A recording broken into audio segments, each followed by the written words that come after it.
mean, I think the two most developed areas at this point are scribing and radiology, right? And it feels like there's pretty good use cases in both areas. I think there's different ways of approaching them and applying the technology and the ways that technology have been derived across all of those. But I think there's an increasing level of scrutiny, and it was good to see this week even that the American Association of Veterinary State Boards, released a paper on talking about liability with AI and kind of where that lives. So like I think we're starting to see some really important work come out in terms of an analysis of how we use AI and what some of the not downsides, but just the like let's keep the guardrails on a little bit and let's make sure we know what we're doing as we do this. So I think those are the two areas that seem most exciting to most people because they're so visible. I think clinical decision support is another one that's really exciting, and people like IDEXX have been working on that for years. And now you're starting to get clinical decision support integrated into some of their software products. On the other side, you've got products like GeckoVet, where using AI fueled references, basically of saying, hey, I have this dog with this, and this, help me understand what I could be looking at, and just using that as a tool. So, and then on the back end of things, I get very excited about, can we use AI to improve the quality of the data that we have so we can get further into evidence-based medicine? That's a little bit more inside baseball of like, how can that work? Do we have the quality of data that we need in order to be able to amp it up a level? And I think that's where some people get excited about, okay, if we're using scribing or ambient AI to help us understand exactly what's happening in the exam room, does that give us more raw data to work from? So I think there's so much going on. It's all very exciting. And I think the way that Phil and I started talking about this was from a place of excitement of saying, okay, there's so much going on, but I think at the same time we felt like the profession was moving on a little bit from well-being. I think as we look at the trends and the pendulum swings, and we know that, right? We know that, as supply and demand changes for people versus, our ability to execute financially or productively, we know the pendulum swings, and we know we're entering a macroeconomic environment at the moment where there is more of a focus on, are we being productive, and do we have, are we running our hospitals profitably, and, with the downswings in visitation and even revenue at the moment. Is there a danger here in saying, hey, we have these great potential productivity tools and we're all being hit over the head constantly with the AI hammer? Like, hey, AI is here in everything. Every marketing material says we have AI. Do we run the risk of supplanting a lot of the well-being work that, and I'll let Phil speak to that because he's certainly the expert in that space. Do we run the risk of supplanting so much of the well-being work that we've done over the past, certainly 5 years, by trading it in for this quote unquote efficiency? And we'll dive into a little bit of what we mean when we talk about efficiency, but maybe you want to talk about well-being, Phil, a little bit. Yeah, I can. And what I would say is just, as a GP, still, working in the hospital, I think that's, Jules said that as if we have that kind of big picture, the guardrails of AI, viewing AI still as a tool, that helps offload some of the things that we see. And I think especially in I think what's interesting for me is then from the decision-making point of view is keeping us honest as clinicians, is that, it's when we look at how we actually make clinical decisions, there's so much bias, or there's bias inherent from our experience, from our emotions, from, different things. And it's just, to me, is really fascinating from a clinical decision point of view, that I think there was a study in Jules, you probably know this one right offhand, but where they took groups of human internists, and then they took AI, and I think across the board, AI got the diagnosis, more often than the internist did. And I think instead of, going, oh, it's gonna supplant, everything we're doing, is that I think it just helps us become better as clinicians. Go ahead, Jules. No, and I think that happens every day. I mean, I think that this is how we use AI in our daily lives. I think one of the things that I think gets talked about a lot is that the human brain isn't great at synthesizing more than 4 or 5 pieces of data at the same time, right? So we can look at the cat, we can see the signalment, we can look at the blood work, we can look at some of the other data that we have available, the X-rays, etc. And I think once that gets to a certain point, our brains kind of go like, oh, I think it's probably in this area, but there's so much information. And I think AI is really good at saying, hey, I've got 30 pieces of information. And if we can build a model around that and we say these 30 pieces of information before have looked a lot like this, that's what AI is really good for. And I think, I use AI every day, in my work. And I use it for things like thought starters. I'll use, a generative AI to say, hey, I'm trying to do this thing. Can you help me get started with some thought starters? And it will create things that I probably would have thought of, but it would have taken me longer. It would have been harder to do that. So I think to Phil's point, I think using these tools to augment our own capabilities, that seems to me like the most logical element of that. And I think even around efficiency, I mean, if I don't know if you want to talk about, decision making and the issues that we have with that as our brains struggle with making tiny decisions every day. And so I promised I would lean back, kind of drive the car back onto the road as far as, well-being. But what that allows us to do is twofold. Is one, if I can, AI can allow me to do what I do really well, which is communicate, concerns to clients, set expectations. And if AI gives me more of that, it allows me to then kind of get away from what are some of the things as veterinarians that are challenging for us. Like it hurts if we're going down the wrong road and we spend a client's money, doing different diagnostic tests. And then certainly, and I know not to squirrel too much, but Jules and I are huge proponents of spectrum of care. Contextualized care is like, can I get the most bang for the buck for the diagnostic recommendations that I make? And that being able to have client satisfaction is a huge part of well-being. It's gonna tap into the reasons why I love doing what I do. And it just allows me again to lean into building trust and rapport with that client. Better patient outcomes. The things that on the flip side, we talk about AI potentially helping decrease burnout. If we look at it through that lens, is AI also is going to hopefully and very, very likely decrease, negative outcomes, which is a horrible thing for us. A self-criticism is a huge driver of burnout, in human and really in everything, but we're finding that, in veterinary medicine as well. So I think AI is going to allow us to tap into some things around well-being that might not be initially, that might not come to light initially. And then two, I think this also then gets into that conversation, Jules, about efficiency and what the definition of efficiency is and how are we going to use that. As we talk about well-being, I think one of the things I perceive about well-being is, I think in a time where we had a severe labor shortage, and we still have a labor shortage, of course, but it seems like it's eased off over the past 12 months or so. But when we were in a severe labor shortage, of course, it was super important for practices and for practice groups, et cetera, to show that they were valuing people, because they wanted to hire people, but they also wanted to retain people. And I think those are pretty hard and fast metrics. And when that and the cost of labor is above everything else, it's easy to keep a focus on that. And I think our concern was, as we're coming into this, an era where, certainly from my seat on the Innovation Council, we're hearing more of the efficiency kind of feels like that's the zeitgeist that we're existing in at the moment, that, hey, we got to buckle down and be more efficient.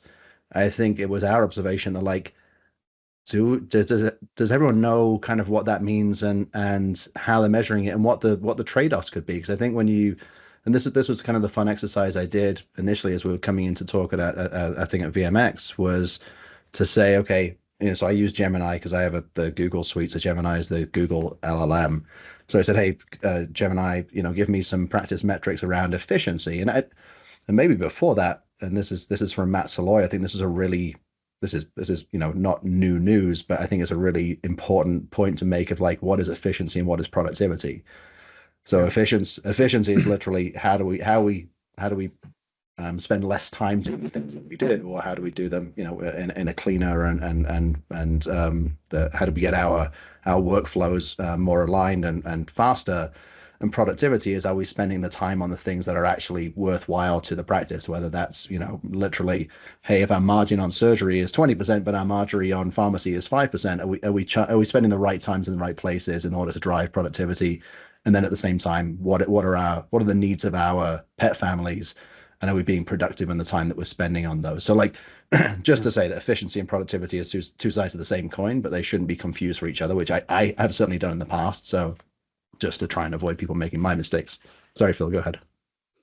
No, I was going to say, one thing that I think most of us have heard, and and Kristen, I know you mentioned this, is that we'll use the AI scribes. Is that AI scribes will save veterinarians two hours a day. Okay, then what? What do those 2 hours represent? Is that then, oh, that's 2 hours that I can then have this veterinarian see 5 more rooms? Or is it, can we look at the bigger picture where if that veterinarian gets home on time, is that I'm going to retain that veterinarian, versus cost of burnout, cost of lost production? Am I going to be able to use those 2 hours in a way that's beneficial to the team? And then also, I'm going to be able to do more of the things to build trust and rapport in the room to connect that client with here, where again, if I go in that room and that means that 2 hours means that I'm going to see 10 more patients at 5 minutes, time, is like, I don't know. It's like at some point, like, where do we lose what we do well as human beings, versus AI?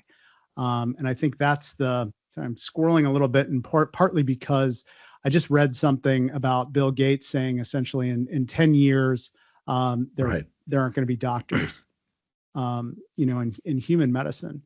And again, I think it's leaning into leaning into as human beings, as clinic, like, what do we do well and how do we do more of it? Which is also how we can job craft using AI, but, leaning into those things. And can we use those diagnostic tools not to then prescribe medication, but to allow us to do the reason why we got into medicine in the first place, to heal patients and to create those relationships. This is such an old, saw, right? Around, like, if, what are you measuring and what does success look like? Yeah. And AI just happens to be the next generation of tools that we're using. But we see this, Chris, and I'm sure you see this at AHA. I've certainly seen it in my career at large organizations, that as soon as there's a new thing that comes in, somebody in the organization walks around with a big hammer and says, like, what can we solve with this new thing? Instead of saying, what are the problems that we have today and how are we solving them, and what are the outcomes going to be and how we're going to measure it? And I think that's the same thing within our veterinary practice. And I think your example of the AI, and I talked to a practitioner about this recently, and he was saying, hey, we started using a scribe. It's been great. Everyone loves it. And our primary, the reason we did this was because we wanted to give people more time back. And he was enthusiastic about it and like was really enjoying the experience. And then at the end he said, but I was also expecting to see some productivity gains. So I'm not sure about that. And it's like, and I get it. And again, as an owner, you have that view on things, but like, it's one of those things around, as we look at efficiencies and what we're trying to measure, it's really, really easy to get into productivity metrics because they're there, they change every day, they're things that you can keep your pulse on. And I think well-being metrics, that the overlap between productivity metrics and metrics around well-being don't necessarily have a great overlap. So I think when we're talking about well-being and the utilization of, especially in this case, AI tools to increase quote unquote efficiency, to give people time back, to make us more efficient, to make us more productive, hopefully as well, I think it's really important to look at, do we have a plan? If we think that this efficiency is going to help our people, do we have a plan in place to help measure that? And what is our tolerance for the timeline across which we will view that? And Phil, I mean, we talk about the primary metrics of retention, but I don't know if you want to talk a little bit about what we have and what we could have as we go forwards as well in terms of measuring that. Yeah. So, I mean, I can, selfishly, I will, I'll talk about the PERMA tool for veterinary workplaces, where, it's a comprehensive assessment where we're looking at those factors, where we're looking at positive emotion, we're looking at belonging, we're looking at psychosocial factors as far as change management, leadership support, job satisfaction, and then psychological safety. and knowing that all of those things are metrics that are impacted by, the culture in the, in the hospital. And we know from other industries that those things absolutely do affect productivity, but we don't measure those in veterinary medicine. If I walk into a hospital, at best, the only well-being metrics I'm going to get are, churn rate, and I'm going to get, maybe absenteeism and maybe sick days. And that's about all I'm going to get as a line item. Yeah. That I can say that's not subjective, that we're actually measuring, on a regular basis. And even correlating that with lack of productivity. Like, I mean, again, as we talk about, and you have the stats on what it costs to rehire and retrain a veterinarian or any member of the veterinary healthcare team is incredible. And I think we see this psychology all the time. And I use this example of, when I was working on vetmedin. Like, vetmedin is an amazing drug, and there's great studies that show when you start giving it in preclinical phases at stage B2, it adds massive, length to the life. But it's really hard, well, quality of life certainly. It's really hard to get people to say, hey, your dog's not showing any clinical signs at the moment. I'd like you to give this drug that might be whatever, $2 to $5 a day, and in the long run, it's going to pay off. And I think it's the same psychology that we have in the practice around, like, yeah, but I can measure what the average client transaction is. I can measure how much is coming in, but I think as you look at the long-term benefits of keeping people within the practice, nobody can deny it, but it's so hard to measure productively. Well, and it's the human psychology. I was thinking about this even before we got on. So I got this, this new. You were thinking before we started this call? I was indeed, I was. But it's that same mentality when we think about sports, or we think about we think about what are the numbers, like what are Jules is a cyclist, thinking about those times or those distances. But what we are hesitant to look at is the importance of rest, in being able to build back all of that. It's not sexy, it's not hot, but we know it's important. And the same thing applies to, these soft skills or these types of things. They absolutely have an impact on those hardline numbers. Yeah. But for whatever reason, we aren't focusing on that. And we've done this no matter what. It's the, what seems like it's got the most big bang. And I think that's the challenge, is how do we know the data's there, we know the cost of burnout, we know the cost, of lost productivity when we have this, but how is it that we get the emotion, or we get people to buy into that when we absolutely have that? Go ahead, Jules. And even just down to like what we're investing in, I think as we come into times that can feel harder from an economic sense, and this isn't just the veterinary industry, this is every industry. Every industry cuts marketing, they cut learning and development, they cut all these things. Like, and I think well-being fits into that bucket as well. Yeah. And it's like, I get it, because we're facing tougher times, but we don't seem to be taking the long view on those things around, like, all three of those things are things that will benefit our teams. And maybe it's because we don't believe them. Maybe we don't believe that spending money on marketing, or spending money on well-being, or spending money on learning and development really have long-term benefits, because they're fuzzier and they're harder to measure. Mm-hmm. But I mean, I think going to any practice and saying, hey, if your staff feels worse, are you going to have a tougher time retaining those staff? And how hard is it to retain? How hard is it to retain and retrain?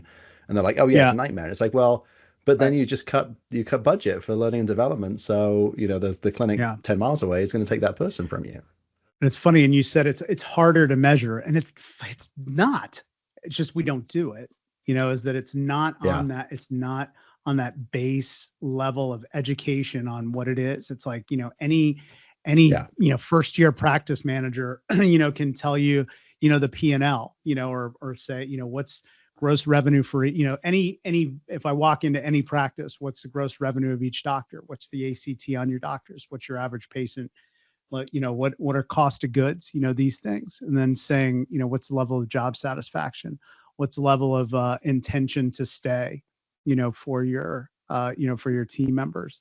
And all that is a little wrapped up in psychological safety and those things. But we're just simply not measuring those in any fashion. Or if they are measured, Kristen, like, because a lot of bigger companies use engagement surveys. but they're used as a bludgeoning tool, for middle level management, is like, your people are not engaged, get them engaged or else, and it's like, what, like, that's not. And if you're using those surveys, we don't mean you as using them as a bludgeoning tool. It's somebody else who's doing that. Yeah. Somebody else, of course. Yeah. Of course. Right. But I think that too is that we're, as leaders, as upper level leaders, is saying, the decisions that we make, absolutely have an impact, on everybody else. But anyway. Yeah. So I'm thinking about all of this in the context of sport, since all of us have this sporty athletic background, and in terms of the veterinarians I know, who by and large tend to be a little type A. They're pretty driven. They can be pretty laser focused, right? And it is so easy for those, like, so many of those people I know are also really exceptional at whatever it is that they choose to do, whether it's weightlifting, cycling, running, becoming mahjong champions, like whatever it is that they do, they become very good at it. When we're talking about something where, if you're talking about like a really elite athlete, they are very good at it. They are very driven. They also do understand the importance of rest and recovery, because they know that that's a part of it. So I feel like we've got this whole profession where, there's a real hero culture. People are, I can push my team. Yeah. But we've really got to shift that conversation, and that's got to come from the top. It can't come from the people who are feeling trodden. So I'm not really going anywhere terribly helpful with this, but I'm seeing a real connection there between those personalities and that difficulty in bringing in the softer skills. And that's where, you were starting to talk about the importance of surveys. And that's one of the things we found in our Stay Please research, is that when we're talking about practices, and we talk to small, large, independent corporates, like lots of them, and the folks who are seeing like over 90% steady retention across all roles, what they all do is they survey. They survey. They collect the feedback. They analyze the feedback. They use the feedback to start conversations, whether that's with the individual person who's, an anomaly, or whether that's with the organization as a whole, to say, oh, hey, we're seeing that this is going on. Let's communicate about what it is that we think we're doing, what it is that you say you need, and how we can come together on that. And that's something I think, that with the right technology, going back to AI, that is not difficult to do, but it does take time and intention. Yeah. Well, and that learning loop of act, assess, or, ask, assess, and act, or whatever, that same ready, thing. Ready, and we do that with everything else, but then we leave out this huge chunk of the human factor of the, the people that are in there. Go ahead, Jules. No, I was actually going to ask you, because you won't tell us yourself because because of your overwhelming humility.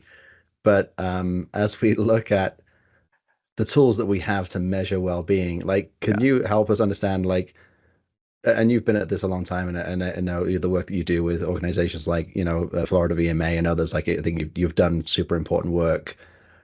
Can you help us understand why tools like the Perma tool are potentially game changing in this space, and what the difference is between that and a regular survey? Because I don't think I certainly I've worked with you a bunch, and I have an idea, but I probably don't have as good an understanding as I should. Yeah, I think so. And what I would say is, using those the same way that we're talking about AI, is that those assessment tools, those evaluation tools, are not the panacea. However, if utilized correctly, and we look at that data, is that it can be used if we have the intention of using it, for change. And so the very first thing I think it does is, as anything on that continuum, is the baseline is awareness. Is that it's going to answer some questions and give us some enlightening data that we may have, just like, if I walk in and I ask the practice man, hey, how's your team doing? Yeah. Oh, everybody's doing good. Yeah. Okay. Like, how do you know that? Like, because they didn't quit. It's also, it goes along the, the same lines of, with anesthesia, saying, well, we've never had a problem before. Yeah. And it's like, oh, well, are you monitoring? Yeah. What are you using to monitor your patients? And so essentially, do you have any medical errors? No. Do you measure medical errors? No. Also no. Right. No. Right. Right. It's the beauty of not measuring, is that we can bias ourselves into believing whatever. And what I would say, the other thing that is really impactful with the PERMA tool, and certainly others, but with is seeing the perception gap in how leaders perceive things are going on in the hospital versus what the employee or team member experience is. And there's such a gap there. And so that really allows, people like me to come in and say, hey, no judgment, just here's what we're seeing. How can we close that gap? What are you seeing on the floor, and what are the things that we can do, as far as not just assessments, but sitting down and doing one-on-ones, or whatever it is that we're trying to get both subjective and objective, information on, on how our teams are actually doing, knowing the importance of that going on. But I think, the baseline is awareness. And then certainly, going from there, how can we incorporate that into our strategic planning, for different organizations. Go on, Jules. And speaking of efficiency, like how do you help people justify? And again, we've talked about, like, I think we started with AI, and I think AI is relevant and it's pertinent, and it's it's with us every day at the moment. But I think this applies to everything. Like any change you're going to make, how does it affect well-being? I think for if I was a practice owner, I think one of my questions would be like, something like PERMA seems like it just seems like another thing to do. Like how do you see that fitting into, like, is it another cost? Is it another, like, how much time does it take? Like, I think just understanding, and of course with anything that we do, when we're measuring change, there has to be some investment in understanding, how we're going to measure things. But like, I don't know if you can just talk us through, like, what a typical, how a practice adopts a tool like PERMA in order to be able to better measure the well-being side of things. Yeah, I think here's where I hand my job over to Jules, because he's nailing it. Welcome. Well, yeah, absolutely. And so, really it ends up one is, understanding, the client itself. And what I would say is that this gets into, if we talk about stages of change, there's a process that's used when we talk about therapy or coaching or anything like that, where if there is no belief that there is a problem, it's going to be challenging for me to go in there, for anybody to go in there and use an assessment tool. As is human nature, is that there's just, I don't know why we don't need it. There's no benefit to it. I mean, in my marriage, I mean, my wife has all the problems. I'm perfect in every way. So like, perfect. I don't. Yeah. Right. And it's totally not true. My wife's a wonderful person and she puts up with me, but yes. But that's, if there's a level of curiosity, if there's something that's there, then I think those tools end up giving us the opportunity to open things up and really take things to the next level. But in a short period of time, the PERMA tool is, or any assessment tool, if there's not, going back to, if there is not senior leadership buy-in, frankly, it really is challenging if there's any tool, because, and it's interesting because we're looking at a validated tool, that's giving us good data. And in the face of that data, Adam Grant, with Think Again, if I give you data that conflicts your perception of what's going on and you choose not to accept that, it's the issue no longer lies with, with the data. It's, it's genuinely asking yourself, what is it that I'm bringing forth with this data that you're not willing to accept, and so that speaks to a whole different part of the human condition. But what I would say is that initially, if there is senior leadership buy-in and genuine curiosity, a tool like that can be incredibly helpful. But if not, a desire to measure well-being, like, any change that we make in the practice, we know that's going to have some kind of effect, workload, culturally, all those different elements. And I think, and unless you're happy to measure lagging indicators like churn, retention of staff, or absenteeism. Like, absenteeism is a more up-to-date metric, but at that point, at the point at which somebody engages in absenteeism because they feel so bad about their job, you've probably lost a lot of, Yeah. a lot of ground with that person. So again, when we talk about why it's important to be proactive about these tools, I think it's even the things that we have at the moment, they're not great. They're good measurements because they help us understand, but Yeah. they're not great measurements because by the time you get there, the person is probably, beyond retrieval as far as your practice That's goes. so on a perfect segue into this. You're welcome. Jules, is when Yeah. it comes, thank you. When we talk about measuring burnout, it's somewhat the canary in the coal mine is that Yeah. if we have one person on that team that's in burnout, it's very likely that we're going to have 50% of the team members that are close or at that level. Once we get there, to unwind that is really challenging, because to recover as a human being, to recover from burnout, it takes intentional action, different interventions. We're definitely going to have to decrease the workload, but going on vacation for a week is not going to unwind that. And to your point, Jules, is yes, you're probably going to lose that person, at least from that position. And then when we lose that person, then what's going to happen? Then we know all the, then that offloads onto the other people. And then, or it's going to be hard to, if we bring somebody new on board, it's going to be hard to retain them in that environment. Or potentially more damaging, that person stays, right? You have somebody who's very unhappy in the practice and unhappy with their work. And we know, that can be a seed as well. And as you said, they're probably not the only person, but somebody who is in the practice, who isn't feeling great about their work. They're not going to be productive. They're not going to have, great interactions with their coworkers necessarily, and all these other things that kind of spark off that. Yeah. And that's what, and the work that Clint Neal and I think Matt Saloy was on that too, where, when they calculated the cost of burnout, which I think is about 152, when they looked at all veterinarians in the United States, the average cost of burnout, I think, was about $152,000 per veterinarian. It's not just the replacement.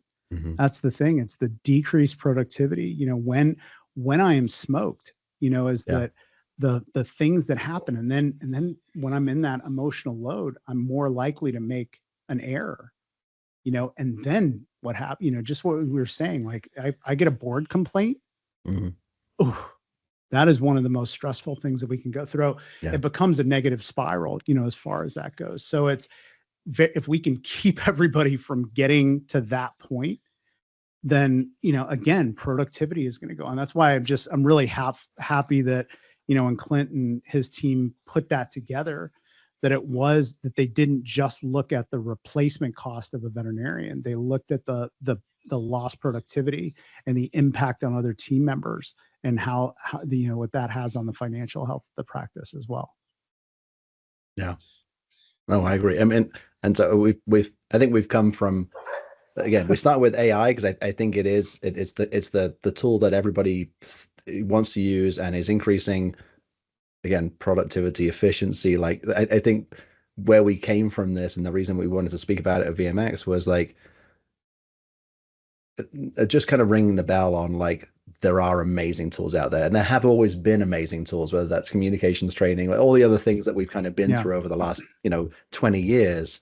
And AI has the potential to transform the way that we work. Absolutely agree, and see it in my own work every day. But I think as we look at how are we applying it, and are we applying it in a good and meaningful measure, and maybe it's worth just touching on one of the examples we use in the VMX was from a different industry, and it's not measuring AI directly. It was a study on the introduction of what they called care bots in Japanese nursing homes. And so these are robots that would help with lifting and heavy work. And they were introduced, I believe the initial introduction was like, can we introduce these and basically decrease our costs or increase our productivity? And the ultimate answer seemed to be no surprise, they did. These were more highly implemented in large or nursing homes or retirement homes, that had networks, so people who are able to afford this and to be able to integrate into workflows. But when they measured the impact, they didn't hire fewer people. The CareBot didn't seem to replace people on the job, but the people who were previously doing those jobs, they were able to spend more time with the residents. They were able to have more of the human touch side of things, and accordingly, turnover was less and job satisfaction was higher. So I think this to me is the hallmark of like, what are we looking to do with AI tools? And unless we're saying we have to place well-being at least as a large part of that, we do run the risk of using these tools to increase burnout, right? I mean, and that's where we're coming from this film. And to that, I think the best kind of big picture that we can use is that AI has the potential, if used right, for us to say, what do we do well, and how do we do more of it? What do I get to do that I love in my job, and and AI has the potential to allow me to do more of that. And that gets into job crafting and some of the things that, Jules and I talked about that, I think really allows for that. Go ahead, bud. No, I mean, I haven't used AI yet to create new insults for Phil, but I feel like if I wanted to, it's there if I want it. I mean, if I wanted to go out and say, Phil is a bearded man, and he has this hair thing, like, help me with jokes. Like, I think it could be right there. Yeah. So for our own well-being, for the things that we do well, right. Increasing our productivity in those areas. in insults, daily insults given. Yeah. And when we can track that, is that when we can track those in our text messages when we load it into. Yeah. Was this one with AI? Because this one was a bad one. About five. Yeah. He says about 5, demeaning things to me, a day, where he could absolutely be, up to 10, 12, quality statements. But it's the quality. Yeah. I like to think that the human element side of things, I think, is still not there on the writing. Yeah. And it's not about more insults. It's about the quality of them and then the time that you get back. Yeah, absolutely. Right. You got to have some time in your day. Yeah.